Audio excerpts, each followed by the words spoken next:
Hello दोस्तों, स्वागत है आप सभी का आपके अपने चैनल ऑनलाइन स्टडी में। दोस्तों आज हम बिहार दरोगा का सेट नंबर दूसरे का जो है वीडियो करेंगे। दोस्तों अगर आप प्लेटफॉर्म सेट नंबर 1 का अगर वीडियो नहीं देखे हैं तो वो दोस्तों ज़रूर देखें।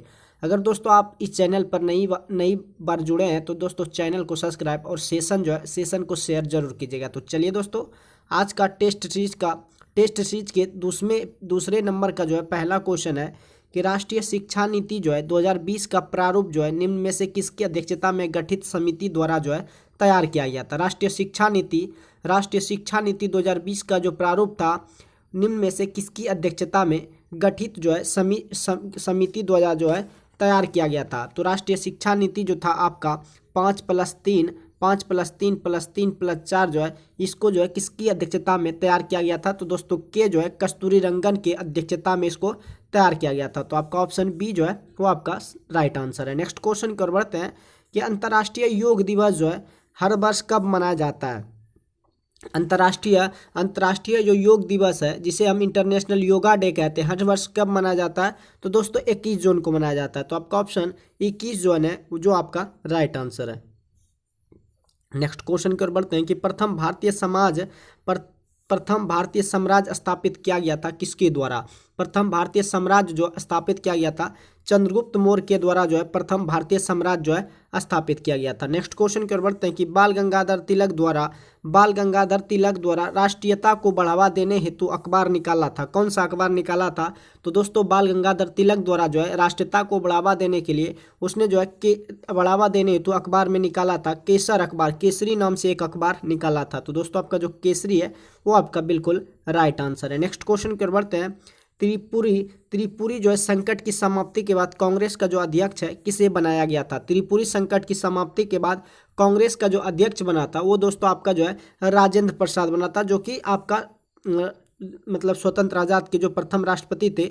त्रिपुरी जो संकट की समाप्ति के बाद जो कांग्रेस का अध्यक्ष भी किसको बनाया था, राजेंद्र प्रसाद को बनाया था। तो आपका ऑप्शन राजेंद्र प्रसाद जो है बिल्कुल सही है। नेक्स्ट क्वेश्चन की ओर बढ़ते हैं कि आजाद हिंद फौज का जो प्रथम सेनापति था वो आपका कौन था। तो दोस्तों आजाद हिंद का अगर प्रथम सेनापति पूछे तो आपका मोहन सिंह था, जबकि आपका कमांडर पूछे तो दोस्तों आजाद हिंद फौज का जो कमांडर थे वो सुभाष चंद्र बोस थे। आजाद हिंद फौज के कमांडर कौन थे, सुभाष चंद्र बोस थे। और आजाद हिंद फौज के प्रथम सेनापति कौन थे, तो आपका मोहन सिंह थे। तो इसलिए आपका ऑप्शन मोहन सिंह जो है राइट आंसर है। नेक्स्ट क्वेश्चन की ओर बढ़ते हैं कि विधवा पुनर्विवाह अधिनियम किसके कार्यकाल में क्रियान्वित किया गया था। विधवा जो पुनर्विवाह है अधिनियम किसके कार्यकाल में क्रियान्वित किया गया था। तो लॉर्ड कैनिंग के काल में जो है क्रियान्वित किया गया था। किसके देखरेख में, ईश्वर चंद्र विद्यासागर के देख में लॉर्ड कैनिंग के काल में जो है इसको जो है लागू किया गया था। तो आपका ऑप्शन बी जो है वो आपका बिल्कुल राइट आंसर है। नेक्स्ट क्वेश्चन की ओर बढ़ते हैं 144 वस्तु को बेचते हैं तो दुकानदार को 96 रेडियो के विक्रय मूल्य के बराबर जो है हानि होती है। तो उसका हानि प्रतिशत आपको निकालना है। तो दोस्तों आपको ये फार्मूला होगा कि हानि बराबर जो होता है आपका क्रय मूल्य माइनस, यानी कि हानि बराबर जो होता है हानि बराबर CP माइनस SP होता है। तो दोस्तों इसमें आपका SP दिया हुआ है और हानि दिया हुआ है। तो अब अगर आप CP निकालेंगे तो CP बराबर दोस्तों हो जाएगा CP बराबर जो हो जाएगा सेलिंग प्राइस प्लस आपका लॉस हो जाएगा। तो दोस्तों आपका जो सेलिंग प्राइस है यहाँ पे CP बराबर जो सेलिंग प्राइस आपका है 144 रुपया, जबकि लॉस जो है 96 रुपया होगा। अगर इसको आप ऐड करते हैं तो दोस्तों आपका जो CP हो जाता है वो आपका 240 रुपया हो जाता है। CP आपका कितना होता है 240, और हमें लॉस परसेंट निकालने कह रहा है। तो लॉस परसेंट कितना का हो रहा है, 96 का लॉस परसेंट हो रहा है। 96 का लॉस परसेंट हो रहा है कितना पर, 240 पर। इसके लिए 100% से गुना करेंगे तो दोस्तों एक जीरो से एक जीरो इसको कैंसिल करेंगे।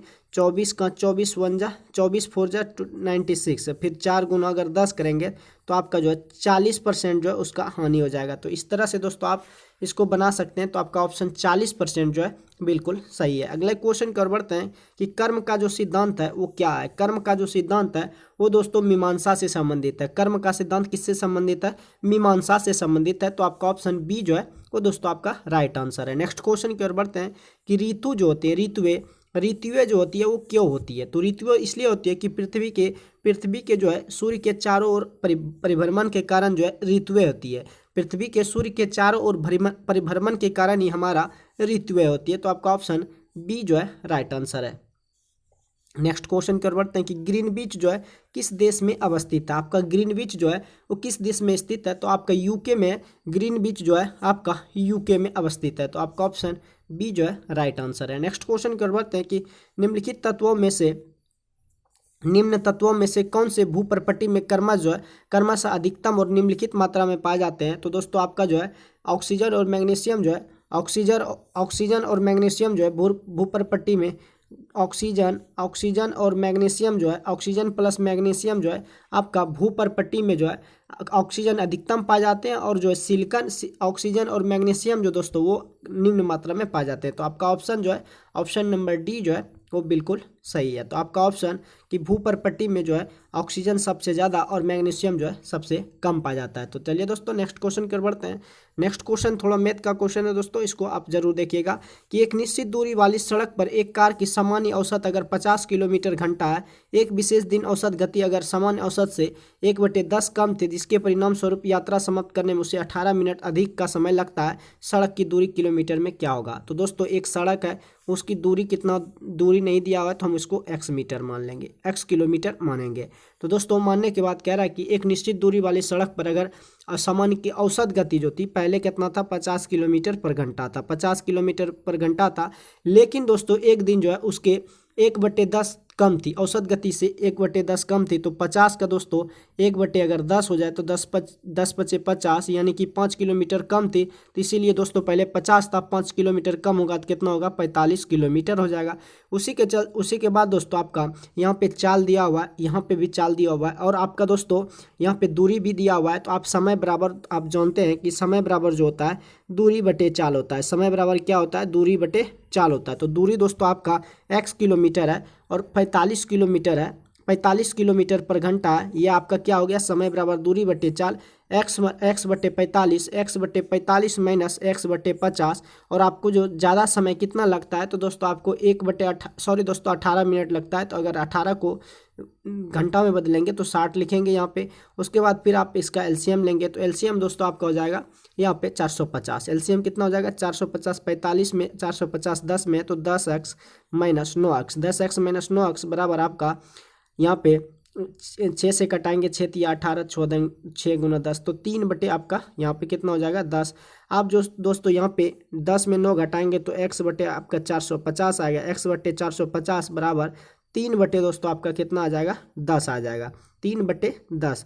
आप 1 0 से 1 0 कटाएंगे तो x बराबर 45 × 3 हो जाएगा, तो 3 × 5 = 15, आज का 3 × 12 और 1 13। तो आपका जो 135 है दोस्तों 135 किलोमीटर, ये आपका जो सड़क की दूरी कितना है 135 किलोमीटर। आपका सड़क की दूरी कितना हो जाएगा 135 किलोमीटर हो जाएगा। तो आपका ऑप्शन ए जो है वो बिल्कुल सही आंसर है। नेक्स्ट क्वेश्चन की ओर बढ़ते हैं कि दादरा और नगर हवेली भारत में निम्न में से कौन से राज्यों के बीच आपका स्थित है।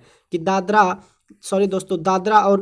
और नगर हवेली जो है भारत में निम्न में से किस राज्यों के बीच स्थित है। तो दादर और नगर हवेली जो है गुजरात और महाराष्ट्र के बीच में स्थित है। तो आपका गुजरात और महाराष्ट्र जो है वो आपका राइट आंसर है। नेक्स्ट क्वेश्चन की ओर बढ़ते हैं। आपका जो बहुउद्देशीय परियोजना है और किस नदियां के ये किनारे है। तो दोस्तों आपका जो इडुक्की बहुउद्देशीय परियोजना है वो आपका पेरियार नदी पर, जबकि माता टीला जो है वो बेतवा नदी पर है, जबकि नागार्जुन सागर जो है वो आपका कृष्णा नदी पर है। दोस्तों पोचमपात जो है वो आपका गोदावरी नदी पर है। तो इस तरह से आपका ऑप्शन सी जो है ऑप्शन बिल्कुल करेक्ट है। तो दोस्तों इस तरह से आप भी इसको याद कर सकते हैं, याद आपको करना ही पड़ेगा दोस्तों, तभी आपका कुछ हो सकता है। तो दोस्तों नेक्स्ट क्वेश्चन कर बढ़ते हैं कि स्थानांतरणशील कृषि के संदर्भ में सत्य कथनों को आपको पहचान करना है।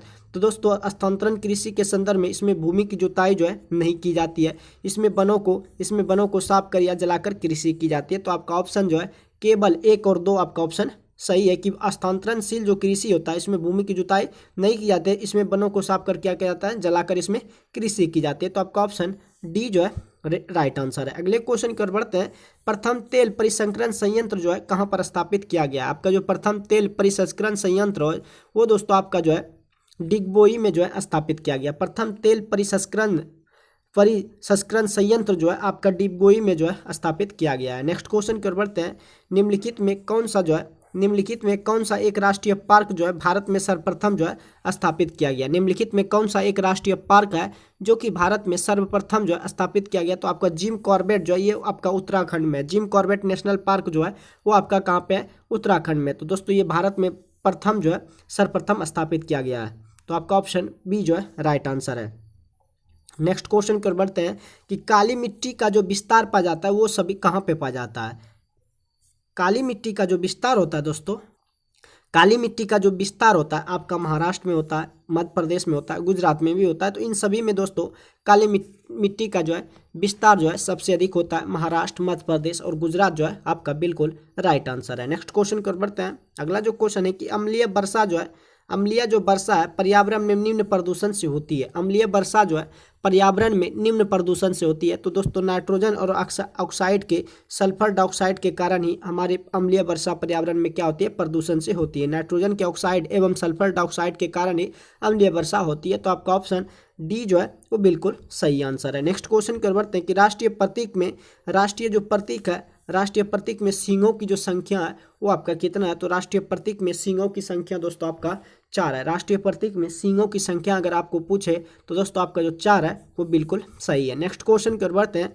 किस तिथि को संविधान सभा का अंतरिम संसद के रूप में जो है आविर्भाव हुआ था। किस तिथि से संविधान सभा का जो अंतरिम संसद के रूप में आविर्भाव हुआ था। तो 26 जनवरी 1950 को जिस दिन संविधान लागू हुआ था वही दोस्तों संविधान सभा का अंतरिम संसद के रूप में आविर्भाव हुआ था। तो आपका ऑप्शन बी जो है दोस्तों राइट आंसर है। अगले क्वेश्चन को देखते हैं।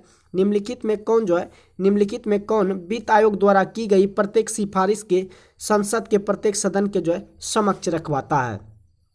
निम्नलिखित में कौन वित्त आयोग द्वारा की गई प्रत्येक सिफारिश के संसद के प्रत्येक सदन के समक्ष रखवाता है। तो भारत का जो राष्ट्रपति होता है वो प्रत्येक सिफारिश के संसद के प्रत्येक सदन के क्या करता है, समक्ष रखवाता है। तो आपका ऑप्शन ए जो है भारत के राष्ट्रपति जो है बिल्कुल सही है। नेक्स्ट क्वेश्चन की ओर देखते हैं। नेक्स्ट क्वेश्चन जो है कि संविधान की प्रस्तावना जो है सभी भारतीय नागरिकों को निम्न में से कौन सा एक उपलब्ध कराने के लिए वादा जो है नहीं करती है। संविधान की जो प्रस्तावना है वो आपका सभी भारतीय नागरिकों को निम्न में से कौन सा एक जो है उपलब्ध कराने के लिए वादा नहीं करती है। तो आपका पूजा की जो समानता है वो भारत संविधान की प्रस्तावना में ये उपलब्ध कराने की वादा नहीं करता है। तो आपका ऑप्शन डी जो है पूजा की समानता जो आपका राइट आंसर है। नेक्स्ट क्वेश्चन की ओर बढ़ते हैं। निम्नलिखित कथनों पर आपको परीक्षण करना है और नीचे दिए गए कूट से सही उत्तर आपको चूज करना है। तो संपत्ति का अधिकार अब मूल अधिकार है, नहीं दोस्तों, संपत्ति का अधिकार अब मूल अधिकार नहीं है। इसको जो है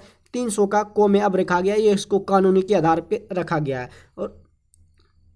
और दोस्तों आपका जो दूसरा है कि भारतीय संविधान के प्रस्तावना में 42वें संविधान संशोधन द्वारा धर्मनिरपेक्ष, समाजवाद तथा अखंडता को जोड़ा गया है। तो इसीलिए आपका ऑप्शन 1 और 3 जो है वो बिल्कुल सही है कि संपत्ति का अधिकार अब मूलभूत अधिकार नहीं है। और भारतीय समाजवाद की प्रस्तावना में 42वें संशोधन द्वारा धर्मनिरपेक्ष, समाजवाद तथा अखंडता को जोड़ा गया। तो इसीलिए आपका ऑप्शन बी जो है राइट आंसर है। नेक्स्ट क्वेश्चन की ओर बढ़ते हैं।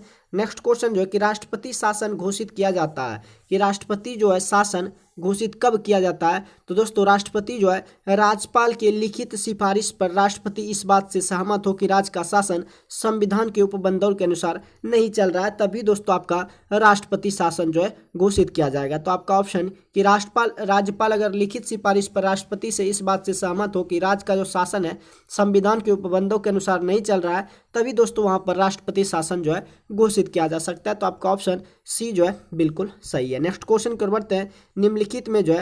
निम्नलिखित में कौन कौन से विषय है जिन पर कम से कम आधे राज्य के विधानमंडलों के अनुसमर्थन से ही संवैधानिक संशोधन जो है संभव है। तो सबसे पहले आपका राष्ट्रपति का निर्वाचन होना चाहिए, संसद में राज्यों का प्रतिनिधित्व होना चाहिए, 7वीं अनुसूची में कोई भी सूची शामिल, जैसे कि 7वीं अनुसूची में संघ सूची, राज्य सूची और एक होता है संवर्ती सूची, ये सब कोई सूची होना चाहिए, तभी जो है संवैधानिक संशोधन जो है संभव है। इसीलिए आपका ऑप्शन 1, 2, 3 जो है बिल्कुल राइट आंसर है। अगले क्वेश्चन की ओर बढ़ते हैं। अगला जो क्वेश्चन है दोस्तों कि ध्यानाकर्षण सूचना के प्रावधान से निम्नलिखित में से किस क्षेत्र को जो है सीमित किया गया है। कि ध्यानाकर्षण सूचना के प्रावधान से आपका निम्नलिखित में से किसके क्षेत्र को सीमित किया गया है? तो दोस्तों अल्पावधि चर्चा को जो है ध्यानाकर्षण सूचना से क्या किया गया है? सीमित किया गया। तो आपका ऑप्शन ए जो है बिल्कुल राइट आंसर है। नेक्स्ट क्वेश्चन कर बढ़ते हैं कि भारतीय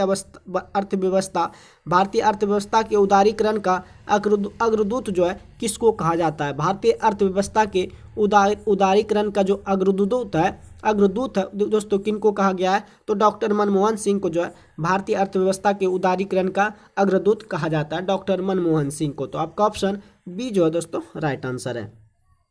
अगले क्वेश्चन की ओर बढ़ते हैं। एक खाद्य जो है खुदरा श्रृंखला की बिक्री का 30% जो भाग है डायरी उत्पाद है और शेष ताजे उत्पाद है। यदि श्रृंखला में प्रत्येक माह लगभग इतना हज़ार की बिक्री होती है तो डायरी उत्पादों की बिक्री करना है। तो दोस्तों 50,000 की बिक्री होता है, 50,000 का आपको 30% ओनली करना है। 30% करेंगे तो परसेंटेज से 2 जीरो आपका कैंसिल हो जाएगा। 5 से अगर 3 में गुना करेंगे तो 15 और यहाँ पे 1 जीरो 1 जीरो 3 जीरो आपका हो जाएगा। तो 15,000 दोस्तों आपका बिक्री राशि हो जाएगा। तो आपका ऑप्शन डी जो है दोस्तों राइट आंसर है। अगले क्वेश्चन को देखते हैं कि नीति आयोग के संरचना में संबंधित सत्य कथनों पर विचार करना है। कि नीति आयोग के संरचना में जो संबंधित सत्य कथनों पर विचार कीजिए। तो दोस्तों नीति आयोग जो होता है गवर्निंग काउंसिल के सदस्य अभी सभी जो मुख्यमंत्री केंद्र शासित प्रदेशों के राज्यपाल या प्रशासक होते हैं और नीति आयोग जो है इसके जो अध्यक्ष है वो क्या है? प्रधानमंत्री है। तो नीति आयोग के गवर्निंग काउंसिल के सदस्य जो है सभी मुख्यमंत्री केंद्र शासित प्रदेशों के उपराज्यपाल या प्रशासक हो सकते हैं। तो आपका ऑप्शन केवल एक जो है वो बिल्कुल सही है। अगले क्वेश्चन को देखते हैं कि अब से 3 साल बाद पन्ना की आयु और यूजीन की आयु के 3 गुने से 4 वर्ष कम है। उनकी वर्तमान आयु का योग 54 वर्ष है। तो पन्ना की वर्तमान आयु आपको ज्ञात करना है। दोस्तों आप में इसमें जो है 2 व्यक्ति है, एक तो दोस्तों आपका पन्ना है और दूसरा जो आपका यूजीन है। क्वेश्चन में कह रहा है कि अब से 3 साल बाद पन्ना की जो आयु है यूजीन की आयु से 3 गुने है। तो दोस्तों आपका यूजीन की आयु को आपको x वर्ष मानना है। यूजीन की आयु को आपको x वर्ष मानना है। x वर्ष जैसे माने उसके बाद आपका जो पन्ना की आयु हो गया यूजीन की आयु के 3 गुने से दोस्तों आपका 4 वर्ष कम हो गया। तो ये समीकरण बना। ये दोस्तों 3 वर्ष बाद है, ये 3 वर्ष पहले की है। 3 वर्ष क्या है? पहले की ये आयु है। अब वर्तमान में क्या होगा?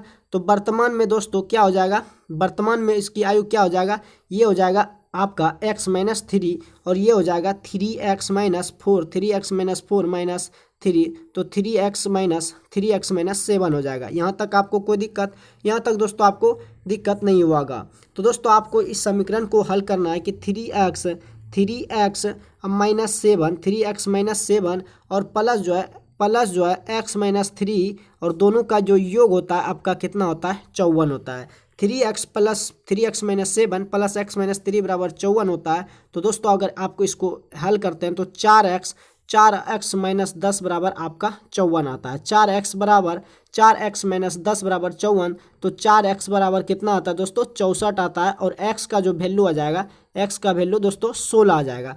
x का वैल्यू यानी कि आपका जो यूजीन की आयु 16 वर्ष हो जाएगा। तो वर्तमान की उम्र पूछ रहा है, वर्तमान का उम्र जो है यूजीन में वर्तमान का उम्र यूजीन की पूछ रहा है। तो 3x - 7 3x - 7 किसका पूछ रहा है दोस्तों? आपका वर्तमान में पन्ना की आयु वर्तमान में पूछ रहा है। तो पन्ना की आयु कितना है दोस्तों?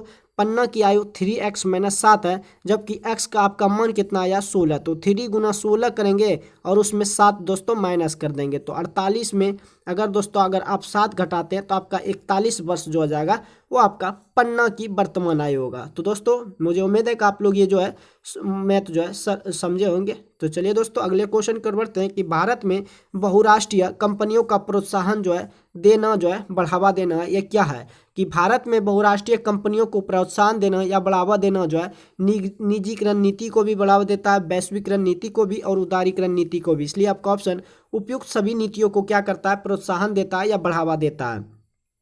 तो आपका ऑप्शन डी जो है दोस्तों राइट आंसर है। नेक्स्ट क्वेश्चन कर बढ़ते हैं कि भारतीय रुपया जो है कि भारत के जो रुपया है पूर्णतः परिवर्तनीय है किसमें?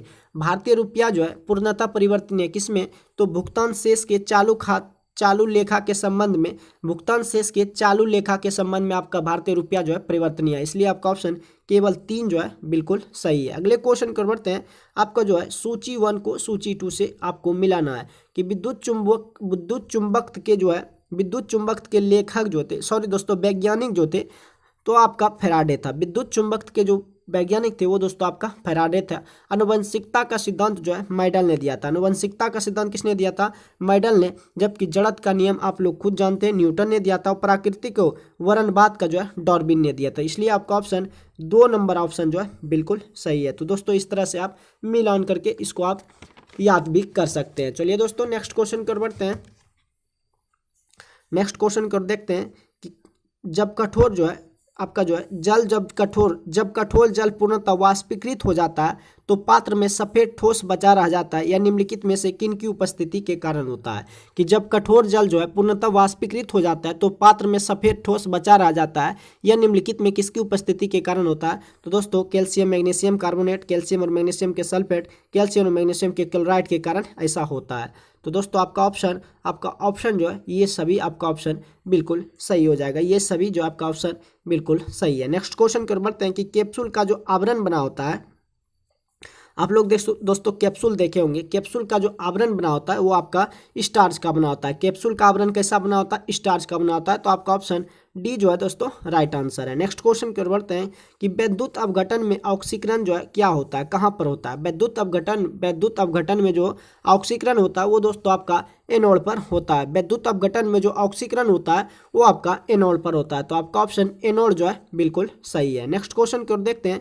एथिलीन अणु की जो आकृति होती है वो कैसी होती है? एथिलीन अणु की जो आकृति होती है वो दोस्तों आपका कैसी होती है? तो दोस्तों एथिलिक अणु की जो आकृति होती है समतल त्रिकोणीय होती है। तो इसलिए आपका ऑप्शन समतल त्रिकोणीय जो है बिल्कुल सही आंसर है। नेक्स्ट क्वेश्चन की ओर बढ़ते हैं कि भारत का पहला रिमोट सेटिंग से सैटेलाइट छोड़ा गया था कहाँ पे? भारत का पहला रिमोट सेटिंग सैटेलाइट जो छोड़ा गया था वो आपका बेंकानूर में छोड़ा गया था। भारत का जो पहला रिमोट सेटिंग सैटेलाइट छोड़ा गया था वो आपका बेंकानूर से छोड़ा गया था। तो आपका ऑप्शन बेंकानूर जो है बिल्कुल सही है। अगले क्वेश्चन कर बढ़ते हैं। निम्नलिखित में कौन सा एक वह प्रोग्राम है जो उच्च स्तर भाषा को मशीन में बदलता है? निम्नलिखित में कौन सा एक ऐसा प्रोग्राम है जो उच्च स्तर भाषा को मशीन में क्या करता है? चेंज कर देता है। तो दोस्तों आपका जो संकलक है जिसे हम कंपाइलर कहते हैं वो दोस्तों जो उच्च स्तर भाषा को मशीन में ट्रांसफर कर देता है। तो आपका ऑप्शन डी जो है संकलक जो है बिल्कुल सही है। नेक्स्ट क्वेश्चन की ओर देखते हैं। CH3 CH2 CH2 CH2 CH CH CH3 इस यौगिक का जो है प्राथमिक अनुलग्न है उसे दोस्तों आप क्या कहेंगे? तो दोस्तों प्राथमिक अनुलग्न जो है उसको आप 2 भी कह सकते हैं। तो इसीलिए आपका ऑप्शन सी जो है राइट आंसर है। नेक्स्ट क्वेश्चन कर बढ़ते हैं कि रडार का प्रयोग कहाँ पे किया जाता है? रडार का जो प्रयोग किया जाता है तो रडार का प्रयोग किया जाता है रेडियो तरंग द्वारा वस्तुओं की उपस्थिति तथा अवस्थिति ज्ञात करने के लिए जो दोस्तों आपका रडार का प्रयोग किया जाता है। रडार का प्रयोग क्यों किया जाता है? रेडियो तरंग द्वारा वस्तुओं की उपस्थिति या अनुपस्थिति ज्ञात करने के लिए रडार का दोस्तों आपका प्रयोग किया जाता है। तो आपका ऑप्शन सी जो है दोस्तों राइट आंसर है। अगले क्वेश्चन की ओर देखते हैं कि निम्नलिखित में कौन सा तत्व मनुष्य में प्राकृतिक रूप से नहीं होता है? निम्नलिखित में कौन सा तत्व जो है मनुष्य में प्राकृतिक रूप से नहीं होता? तो आपका जो शीशा है जिसे हम पीवी कहते हैं ये दोस्तों मनुष्य में जो है प्राकृतिक रूप से नहीं होता है। तो आपका ऑप्शन शीशा जो है राइट आंसर है। अगले क्वेश्चन की ओर बढ़ते हैं कि वह रेडियो समस्थानिक जिसे परिवहन तंत्र में खून के थक्के का पता लगाने हेतु प्रयोग में लाया जाता है वो आपका क्या है? वह रेडियो समस्थानिक जिसे परिवहन तंत्र में खून के थक्के को पता लगाने हेतु प्रयोग में लाया जाता है उसे दोस्तों सोडियम 24 के नाम से जाना जाता है। सोडियम 24 जो है खून के थक्के का पता लगाने हेतु प्रयोग में किया जाता है। तो आपका ऑप्शन सोडियम 24 जो है बिल्कुल सही है। अगले क्वेश्चन की ओर देखते हैं कि एक प्रोटॉन जो है तथा एक इलेक्ट्रॉन को जिनका वेग जो है एक समान है एक समान चुंबकीय क्षेत्र से होकर ले जाया जाता है। इस संदर्भ में जो है निम्नलिखित कथनों में कौन सा सही है? तो दोस्तों प्रोटॉन तथा इलेक्ट्रॉन जो होते हैं समान और क्या होते हैं? विपरीत बल होते हैं। प्रोटॉन तथा इलेक्ट्रॉन और समान और विपरीत बल होते हैं। तो इसलिए आपका ऑप्शन ए ही दोस्तों आपका राइट आंसर है। नेक्स्ट क्वेश्चन की ओर बढ़ते हैं। नवजात जो शिशु होते हैं, अगला जो क्वेश्चन है कि नवजात जो शिशु होते हैं, नवजात शिशु को ट्रिपल एंटीजन वैक्सीन निम्नलिखित में से किन रोगों से प्रतिरक्षित करने के लिए लगाई जाती है? नवजात शिशु को ट्रिपल एंटीजन वैक्सीन जो है निम्नलिखित में से किन रोगों से प्रतिरक्षित करने के लिए जाता है? तो आपका कुकर खांसी, टिटनेस और डिप्थीरिया से रोगों से दोस्तों प्रतिरक्षित करने के लिए नवजात शिशु को ट्रिपल एंटीजन वैक्सीन जो है लगाया जाता है। तो आपका ऑप्शन कुकर खांसी, टिटनेस और डिप्थीरिया जो है बिल्कुल सही है। अगले क्वेश्चन कर बढ़ते हैं। अगला जो क्वेश्चन है कि गहरे समुद्र गहरे समुद्र के गोताखोर जो है निम्न में से किस एक गैस मिश्रण का जो है उपयोग करते हैं। गहरे समुद्र में जब गोताखोर जाता है तो निम्न में से एक मिश्रण उपयोग करते हैं, वो आपका क्या है? तो दोस्तों हीलियम गैस का प्रयोग करते हैं। हीलियम गैस का प्रयोग करते हैं क्योंकि ऑक्सीजन से क्या होती है? हल्की होती है, इसीलिए इसमें ऑक्सीजन मिश्रण कर देते हैं। हीलियम में क्या करते हैं? ऑक्सीजन जो है मिश्रण कर देते हैं। तो आपका ऑप्शन ए जो है बिल्कुल राइट आंसर है। दोस्तों अगर आप जो है ये सेशन आपको हेल्पफुल लग रहा हो तो सेशन को शेयर आप लोग नहीं करते, शेयर जरूर कीजिएगा। चलिए दोस्तों नेक्स्ट क्वेश्चन को देखते हैं कि खानों में विस्फोटों का जो सबसे महत्वपूर्ण कारण है वो क्या है? कि एक खानों में जो है विस्फोटों का सबसे महत्वपूर्ण कारण है कि मीथेन का हवा से मिलना जो है खानों में विस्फोटों का सबसे खान जो होता है दोस्तों, कोई भी चीज़ का खान होता है उसमें विस्फोट का सबसे महत्वपूर्ण कारण क्या है? मीथेन का हवा से मिलना, यानी कि CH4 को हवा से मिलाना। CH4 को हवा को जैसे ही मिलता है तो दोस्तों खानों में अपने आप क्या हो जाता है? विस्फोट हो जाता है। तो आपका ऑप्शन मीथेन का हवा से मिलना ही आपका खानों में विस्फोटों का कारण है। चलिए दोस्तों अगले क्वेश्चन की ओर देखते हैं कि भारीनता में जल को जो है किस विधि द्वारा गर्म किया जाता है? भारीनता में जल को किस विधि द्वारा जो है गर्म किया जाता है? तो दोस्तों भारीनता में जो जल को है विकिरण विधि द्वारा क्या किया जाता है? गर्म किया जाता है। तो आपका ऑप्शन ए जो है बिल्कुल सही है। अगले क्वेश्चन की ओर देखते हैं कि जब अंक में धूल जाती है, जब अंक में क्या होती है? धूल जाती है, तो उसका कौन सा अंग जो है आपका सूज जाता है? जिसे आप फूलना जिसे कहते हैं ना, वही होता है सूज जाता है, और वो गुलाबी होता है। किन के कारण होता है? तो दोस्तों जब अंक में धूल जाती है तो उसका कौन सा अंग फूल जाता है और गुलाबी हो जाता है? तो आपका नेत्र श्लेष्मा जो है, जिसे हम कंजक्टाइवा के नाम से जानते हैं, वो जो अंग क्या हो जाता है? सूज जाता है और क्या हो जाता है? गुलाबी हो जाता है। तो आपका नेत्र श्लेष्मा जो है बिल्कुल सही है। अगले क्वेश्चन की ओर देखते हैं, निम्नलिखित में से निम्नलिखित में कौन जो है मानव शरीर को संक्रमण के विरुद्ध जो है संघर्ष करने में क्या करते हैं? सहायता करते हैं। निम्नलिखित में कौन जो है मानव शरीर को संक्रमण के विरुद्ध जो है संघर्ष करने में क्या करते हैं? सहायता करते हैं। तो श्वेत रक्त कोशिका जो है हमारे शरीर में संक्रमण के विरुद्ध संघर्ष करने में क्या करते हैं? सहायता करते हैं, इसीलिए श्वेत रक्त कोशिका आपका जो है बिल्कुल सही आंसर है। नेक्स्ट क्वेश्चन कर बढ़ते हैं। अगला जो क्वेश्चन है कि त्वचा का रंग निर्धारित करने वाले वर्णिक मेलेनिन की संबंध में निम्नलिखित में कौन सा कथन सत्य है? तो दोस्तों मेलेनिन जो होता है यह पराबैंगनी प्रकाश के लिए अपारदर्शक होता है। मेलेनिन जो होता है ये पराबैंगनी प्रकाश के लिए क्या होते हैं? अपारदर्शक होते हैं। तो केवल दो जो आपका बिल्कुल सही है कि मेलेनिन जो होते हैं पराबैंगनी प्रकाश के लिए क्या होते हैं? वो पारदर्शक होते हैं। तो आपका ऑप्शन केवल दो जो है बिल्कुल सही है। अगले क्वेश्चन को बढ़ते हैं कि वास्तविक सूर्योदय के थोड़ा पहले दृश्यमान होता है किनके कारण? कि वास्तविक सूर्योदय के थोड़ा पहले जो है दृश्यमान होता है वायुमंडलीय अपवर्तनांक के कारण। वायुमंडलीय अपवर्तन के कारण दोस्तों वास्तविक सूर्योदय के पहले थोड़ा क्या होता है? दृश्यमान होता है। तो आपका ऑप्शन डी जो है दोस्तों बिल्कुल सही है। अगले क्वेश्चन कर बढ़ते हैं। अगला जो क्वेश्चन है निम्नलिखित संस्थानों पर जो है आपको विचार करना है। निम्नलिखित संस्थानों पर आपको विचार करना है कि भौतिक अनुसंधान प्रयोगशाला, अंतरिक्ष अनुसंधान प्रयोगशाला, विक्रम साराभाई अंतरिक्ष केंद्र कौन सा जो अहमदाबाद में स्थित है? तो दोस्तों आपका भौतिक अनुसंधान प्रयोगशाला जो है और अंतरिक्ष अनुसंधान अनुप्रयोग केंद्र जो है ये सब आपका अहमदाबाद में। कहाँ पे? अहमदाबाद में ये सब है। तो आपका ऑप्शन केवल जो है 1 और 2 जो है ये सब कहाँ पे? अहमदाबाद। केवल 1 और 2 जो है भौतिक अनुसंधान प्रयोगशाला, अंतरिक्ष अनुसंधान अनुप्रयोग केंद्र जो है ये सब दोस्तों आपका कहाँ पे है? अहमदाबाद में है। अगले क्वेश्चन की ओर देखते हैं। निम्नलिखित में कौन सा एक संयुक्त राष्ट्र संघ का प्रमुख जो है अंग नहीं है?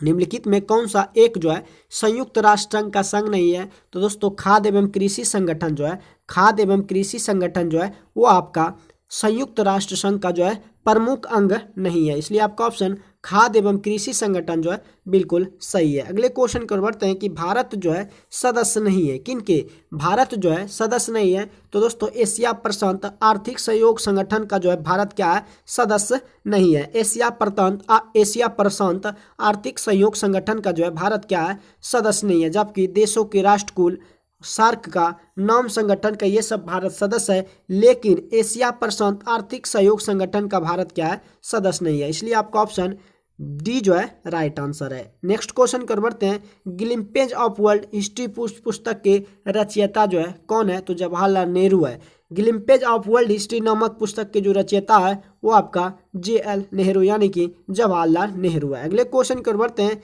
इसरो का जो पूर्ण रूप है, इसरो का जो है पूर्ण रूप है वो दोस्तों आपका क्या है? तो दोस्तों Indian space research organisation, Indian space research organisation ISRO का ये पूरा जो है फुल फॉर्म में कह सकते हैं और पूर्ण रूप भी कह सकते हैं, इंडियन स्पेस रिसर्च ऑर्गेनाइजेशन। आपका बिल्कुल बी जो है राइट आंसर है। अगले क्वेश्चन को देखते हैं।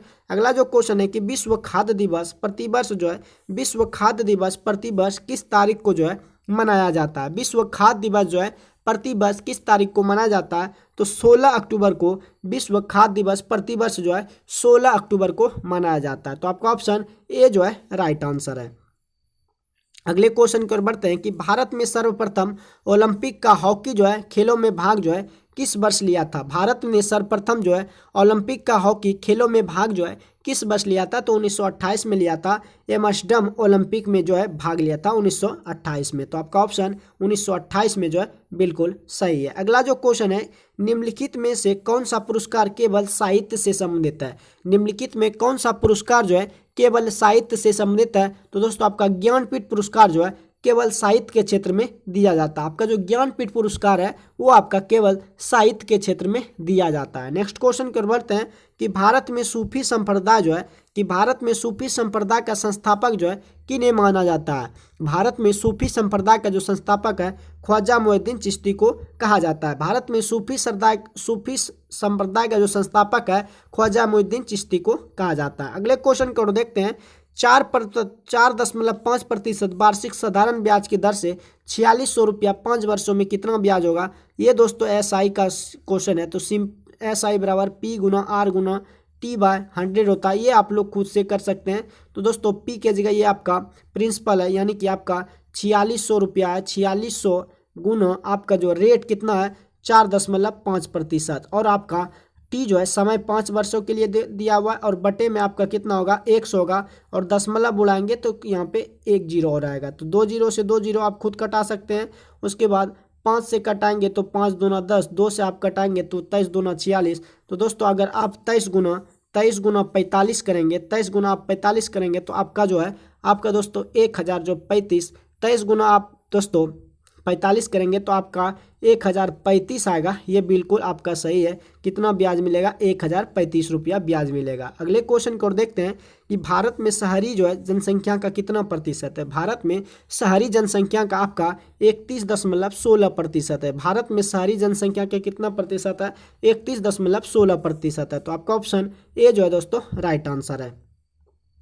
अगले क्वेश्चन को बढ़ते हैं कि DNA जो होता है, DNA पॉलीमरेज जो है, DLA पॉलीमरेज एंजाइम किनके संश्लेषण में काम आता है? DLA पॉलीमरेज एंजाइम जो है न्यूक्लियोटाइड्स के काम में आते हैं। DLA पॉलीमरेज जो है एंजाइम किनके संश्लेषण में काम आता है? तो न्यूक्लियोटाइड्स के काम में आता है। तो आपका ऑप्शन सी जो है दोस्तों न्यूक्लियोटाइड्स जो है बिल्कुल सही आंसर है। अगला जो क्वेश्चन है कि कर को अगर प्रतिगामी तब कहा जाता है, आपका कर को प्रतिगामी तब कहा जाता है जब उसका भार क्या हो? अमीरों की तुलना में जो है गरीब पर अधिक पड़े, तब दोस्तों कर को क्या कहा जाता है? प्रतिगामी तब कहा जाता है जब उसका भार क्या हो जाता है? अमीरों की तुलना में गरीब पर अधिक पड़े, तब कर को क्या कहेंगे? प्रतिगामी कहेंगे। तो आपका ऑप्शन सी जो है दोस्तों राइट आंसर है।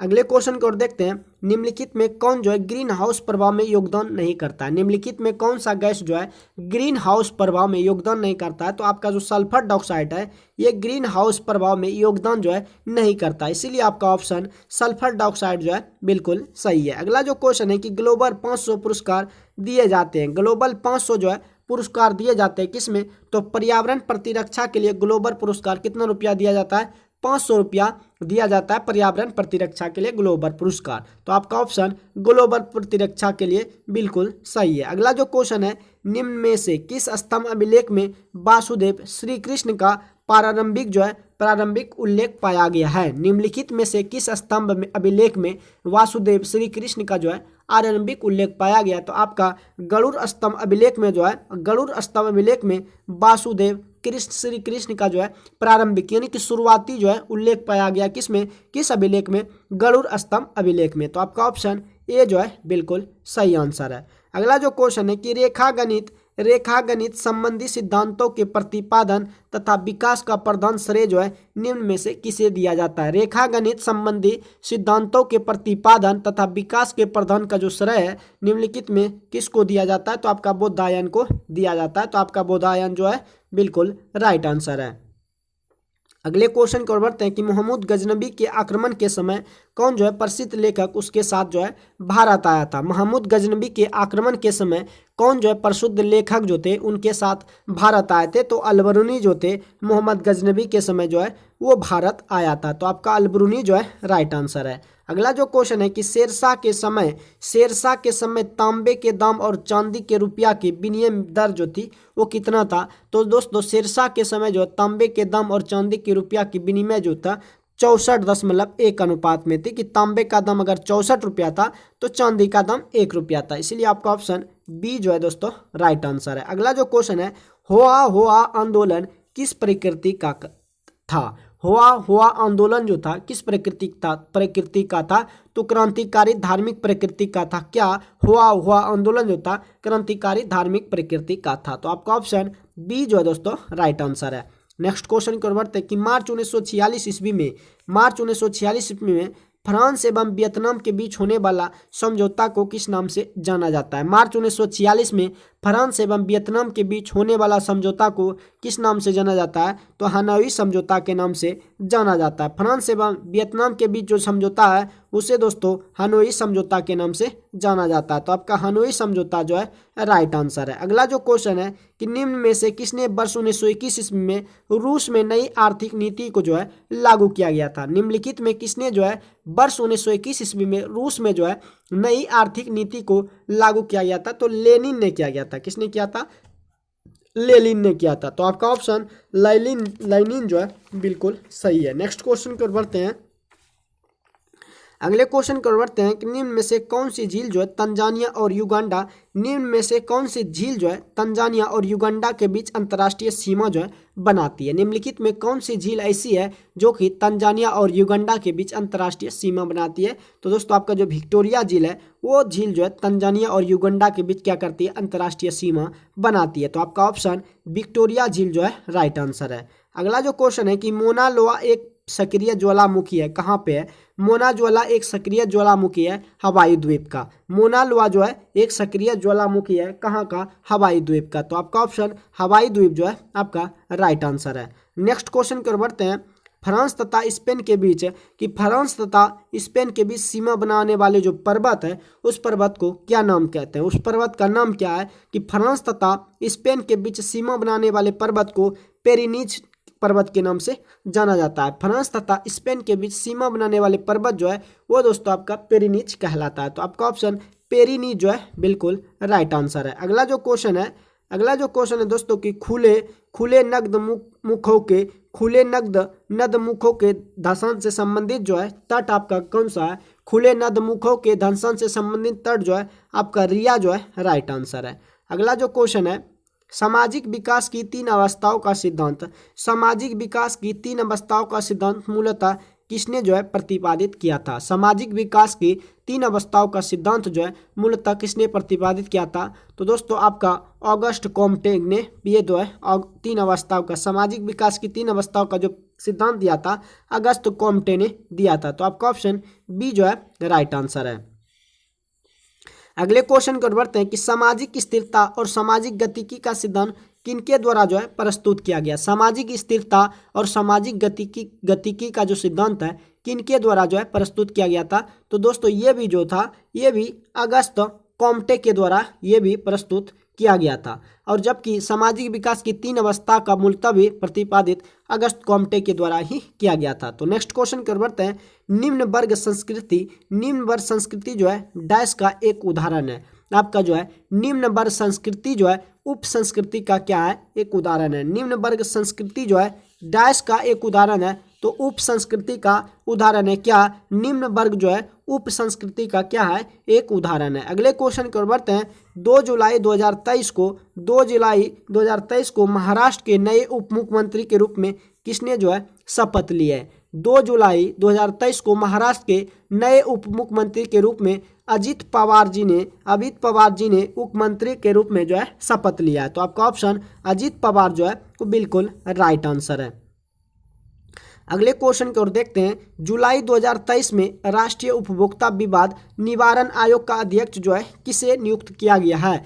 जुलाई 2023 में राष्ट्रीय उपभोक्ता विवाद निवारण आयोग का अध्यक्ष जो है किसे नियुक्त किया गया है? तो दोस्तों AP शाही को जो है उपभोक्ता विवाद निवारण आयोग का अध्यक्ष जो है नियुक्त किया गया है AP शाही को। आपका ऑप्शन AP शाही जो है राइट आंसर है। अगला जो क्वेश्चन है कि ग्लोबल पीस इंडेक्स 2023 में दुनिया का सबसे शांतिपूर्ण देश किसे जो है घोषित किया गया है? ग्लोबल पीस इंडेक्स 2023 में दुनिया का सबसे जो शांतिपूर्ण देश है किसे घोषित किया गया है? तो आइसलैंड को जो है घोषित किया गया है। तो आपका ऑप्शन आइसलैंड जो है राइट आंसर है। अगला जो क्वेश्चन है कि उबिनास ज्वालामुखी में विस्फोट के कारण किस देश ने आपातकाल की जो है घोषणा की है? उबिनास ज्वालामुखी में विस्फोट के कारण किस देश ने आपातकाल की घोषणा की है? तो पेरू देश ने दोस्तों आपातकाल घोषणा की है। आपातकाल की घोषणा किस देश ने की है? उबिनास ज्वालामुखी में विस्फोट के कारण जो है आपातकाल में पेरू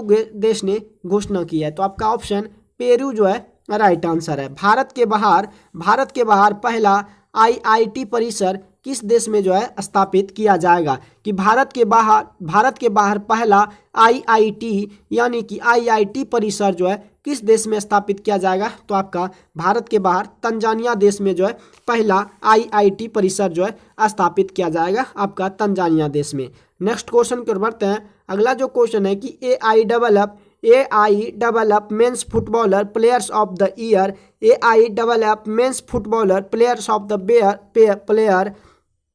ऑफ द ईयर 2022-23 जो है किसे जो है नामित किया गया है? तो दोस्तों आपका जो है लालिया नजुआला चंगते को जो है प्लेयर ऑफ द ईयर जो है इसे जो है नामित किया गया है। तो आपका ऑप्शन लालिया नौआजाला चंगते को जो है पुरस्कार से सम्मानित किया गया है। तो आपका ऑप्शन लालिया नौआजाला चंगते को किया गया है। तो आपका ऑप्शन ए जो है बिल्कुल सही है। अगले क्वेश्चन को देखते हैं। नई दिल्ली में भारत 6G एलायंस किसने जो है लॉन्च किया है? नई दिल्ली में भारत 6G एलायंस जो है किसने लॉन्च किया है? तो दोस्तों अश्विनी वैष्णव ने ये जो है लॉन्च किया है। नई दिल्ली में भारत 6G एलायंस जो है किसने लॉन्च किया है?